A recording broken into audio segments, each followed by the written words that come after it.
from the News Channel 5 Network. This is OpenLine.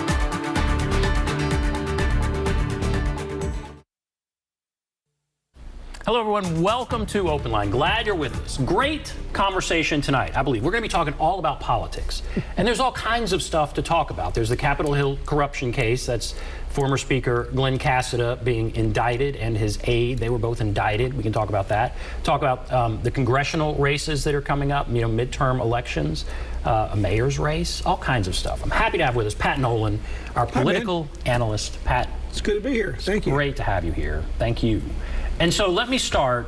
I think we said in the 6 o'clock news we were going to be talking about this Capitol Hill corruption. So let me start with that. Okay, I know you, on your last show, you interviewed Phil all about that. Just how unusual. So what we have is a former Speaker of the House, Glen Casada, 8 counts of money laundering, 6 counts of wire fraud, 2 counts of bribery and kickbacks. Same for his aide. How unusual is something like this? Well, it is and it isn't. Let me explain that.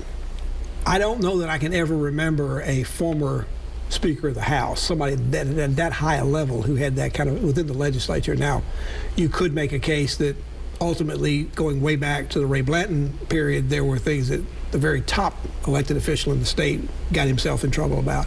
But unfortunately, in the legislature, about every 10 years, whether it's Rocky Top or Tennessee Waltz, or what happened with Governor Blanton, we about every 10 years we have a problem like this. And in this case, in terms of the number of people, we've usually had more lawmakers than this in trouble. Right now there's only 2, because you've got Robin Smith, who already resigned, and she's a part of this case, and she'll probably be a star witness when the case comes up, if it comes up.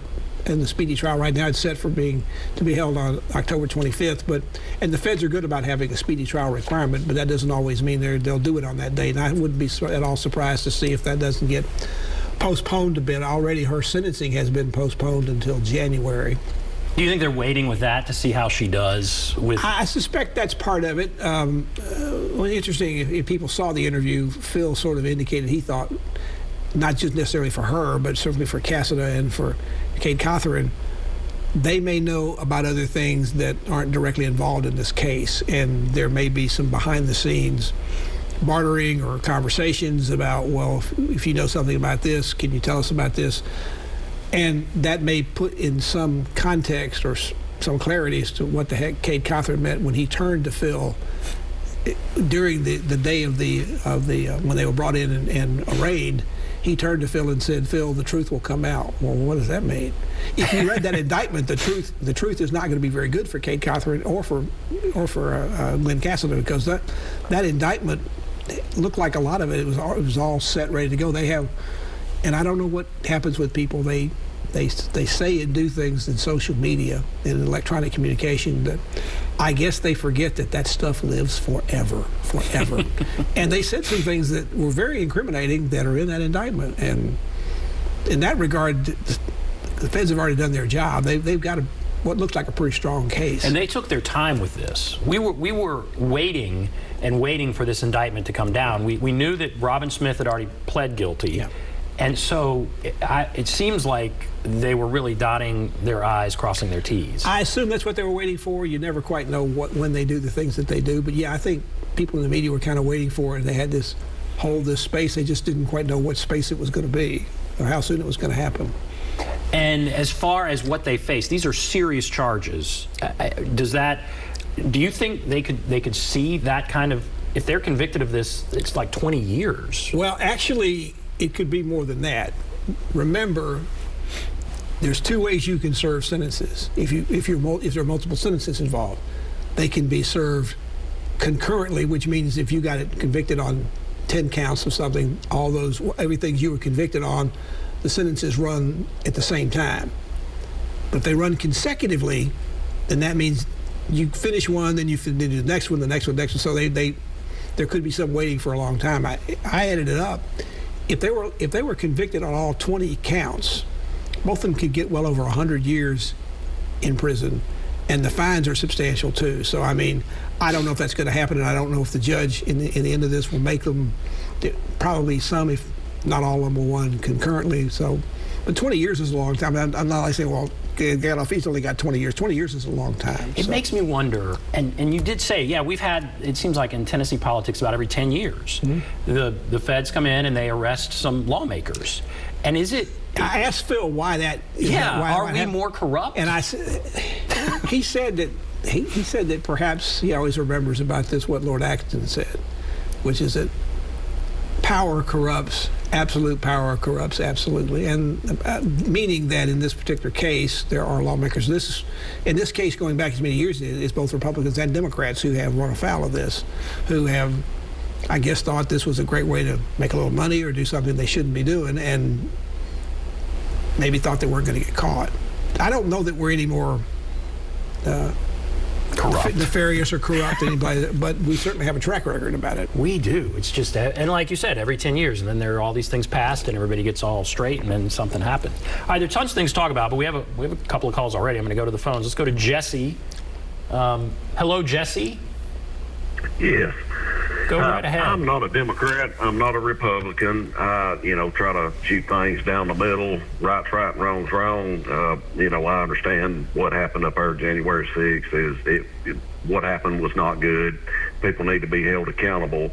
But our leaders also need to be held accountable. We've got a president that's letting God knows what, but we don't talk about it. You don't see it on the news. You don't hear about it. What's coming across the border, and I know it's going to be sidestepped, but how is that different from, it's like we're holding Republicans at I don't know, like we're ready to chop their heads off. Like I said, I'm independent. Right's right and wrong's wrong. If y'all help me out and kind of figure out, hey, it's like Democrats getting away with everything and we're going to slay the Republicans. Help me out there. Okay. All right, I think what Jesse is talking about is more national.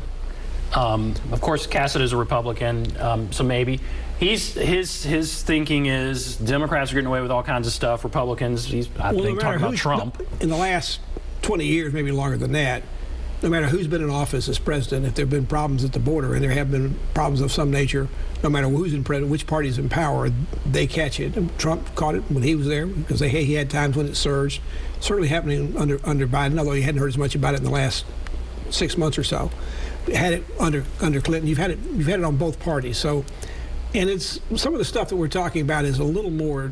What's going on there is a policy issue. It's not a question of whether something's going on that your president or somebody else was involved in something that was clearly a criminal, illegal matter. Now, I'm not saying anybody is at this point. Nobody's been indicted. Nobody's gone on trial. But there's a little bit of difference in some of that. And I don't really think the media in that there's certainly elements of the media that are, you turn them on, what side of the political spectrum they're on. There's no question about that. But I think on the whole, because there's so many different sources of it, you can find out. You have to be a discernible person. You can't just sit there and don't believe anything that you see, as Ronald Reagan used to say, and you've heard this quote the last couple of days because of Mikhail Gorbachev's death. Trust but verify. And I think that's what you got to do with the news. You got to be an informed person to consume news, and you have to look around and look at several sources and then sort of figure out where does the truth lie. If you grew up in Nashville for a long time, we used to have 2 daily newspapers. We had the Tennessean in the morning and the Banner in the afternoon. And it used to be, because as a kid, I used to read both papers. I'd read the Tennessean in the morning. I'd read a story about the same event in the afternoon. And the stories were like completely different. It was like they didn't attend the same event. You weren't quite sure what happened. Fox News and MSNBC, maybe. They came from different points of view. Now, what were the points of view for the Tennessean and the Banner? Was it Democrat, Republican, or to some degree? I mean, to some degree, Nashville was still mostly a Democratic city still at that time, but there was a much more conservative Democratic part. There was the Banner, and the Tennessean was a little bit more, particularly once you got into the 60s and later with John Singleton. They tended to be a little bit more that way, a little bit more into the progressive side. But you could see a difference, and people used to say, I would read the Tennessean in the morning, Banner in the afternoon, and I'd realize the truth would probably be somewhere in the middle.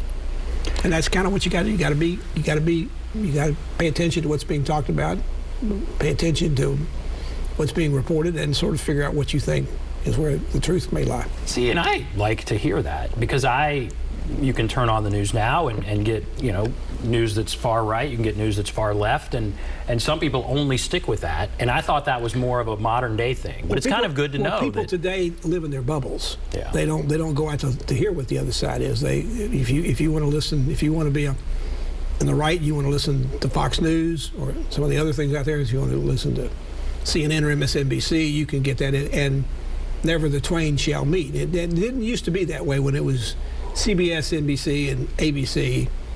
It was a little bit harder to find much difference. They were all the same. You can find that difference now. The problem is if you isolate yourself and you only get all your stuff from one side, you have no idea what the other people are saying. And as Howard Baker used to say, pay attention to what the other guy says. Occasionally he might be right. And based on what Jesse was saying about the polarization, going back to what we were talking about with Glen Casada and this Capitol Hill corruption, I know initially Glen Casada was saying something like this is political, you know, persecution, at least when Phil's stories initially came out. Did you get any hint of that? Is there any hint of that now from his defense, any throwing in of the political thing? I have not heard that. That would be, given what you see in the indictment, that would be kind of hard to. And there is something interesting that I think has come out in the last several days, is there apparently were a couple of informants that either tipped off the feds, or I think they said there were 3, and obviously ultimately Robin Smith was one, because she's basically pled guilty and is now going to testify. She was part of the conspiracy, and I don't know if she's actually named in the indictment, but she's named as an individual in the indictment, and so she was involved. There may have been some other people, because I have wondered, given what this was about, how long, and it actually, I guess the most stunning thing about this is that Glen Casada and Cade Cothren started this conspiracy after Casada had been more or less forced to resign as Speaker. So it was after he basically had his wings clipped and publicly embarrassed to have to resign that side. He's still in the legislature, still trying to do something that obviously was, if it's true, is going to be illegal and probably going to put him in jail. They set up a company, Phoenix Solutions, and made money off that company. We have, that's what's alleged, several calls. Let's go to Mike. Hello, Mike. Hello, good evening, Ben, and good evening, Pat. Hi. I want to know, has anybody confronted the governor that charter school guy said the teachers were basically, you know, pretty much stupid, and he just sat there and listened and didn't do anything. And also, basically, Tennessee has had a history of, like, I mean, sheriffs, we've had sheriffs throughout the state. We've had elected officials. It's a trend that, or a tradition that seems to be in a place that's supposed to be the Bible Belt. But if you look at our history as far as corruption from Blanton back in the day, and the other rich guy who was going to run against him, we found out he was in banking, but he was doing some corrupt stuff. I mean, the list goes on and on. But my question to Pat, do you ever see where we can at least have some type of balance in the State House? Because it looks like the Republicans are going to be holding on for quite some time. And what is it going to take, and what kind of Democrat would it take to win the state? And I'll listen for your answer. You guys have a great night. All right, Mike. Well, that's a good question. The Republicans, much as the Democrats used to be, when you get into the cycle when they're redrawing the lines, when the Democrats control the legislature, they drew the lines to favor them in the elections that went forward. The same thing has now happened for 2 cycles for the Republicans, and that will make it more difficult for the Democrats to do very well. And that's mostly on the legislative level. When you get into the statewide level, it's different in a different way. That there's not been a Democrat elected statewide since Phil Bredesen was reelected governor in 2006. That's getting on into the double digits, maybe almost pretty soon into the more than double digits, slightly, right. Like 20 years. So in that, Bredesen was a very more moderate to conservative Democrat, and he tried that, and everybody thought he would be somewhat successful with that when he ran against Marsha Blackburn. Yeah, he ran again for U.S. Senate. For the open Senate seat in 2018, but or 2020, I guess. No, it was 2018. But the difference was that race got to be nationalized.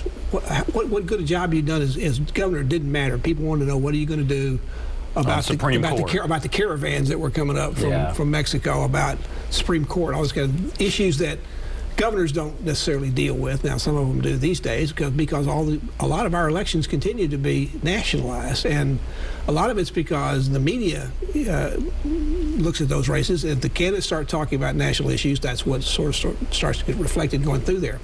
So I don't have a lot of confidence right now the Democrats are going to make any great inroads right now. I think their biggest problem in this state is that the National Democratic Party is the image and the brand that Tennessee voters see.